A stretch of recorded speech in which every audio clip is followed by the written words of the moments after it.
Meralco nagsagawa ng operasyon sa Maynila para isaayos ang mga kable ng kuryente kung saan ang ilan sa mga ito nadiskubre na illegal na nakakabit sa kanilang mga poste. Naturang kumpanya may paalala din laban sa mga magtatangka na magsabit ng campaign paraphernalia sa mga kable ng kuryente. Ang sentro ng balita mula kay Joshua Garcia. Kasunod ng ilang insidente kamakailan ng pagbagsak ng mga poste ng kuryente dahil sa mabibigat na kable na mula sa mga telephone at cable companies, patuloy ang kampanya ng Meralco katuwang ang mga lokal na pamahalaan sa pagsasaayos ng mga pasilidad nito para rin sa pagsusulong ng pampublikong kaligtasan.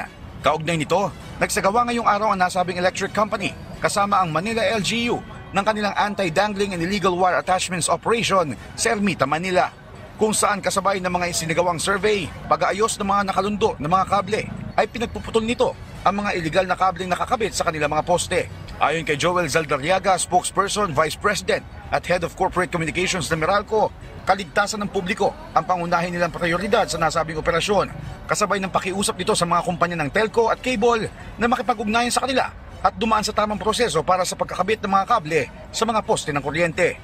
Many of these companies providing ICT services, naglagay sila ng mga linya, yung mga facilities nila without securing our permission or without securing the permission of the barangay. Tuloy-tuloy lang sila nagsampay. So, yun ang resulta.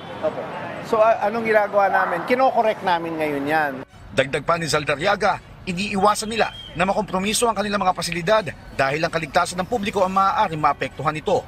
The worst case scenario that can occur or happen is that our facilities may be damaged and as a consequence may affect public safety.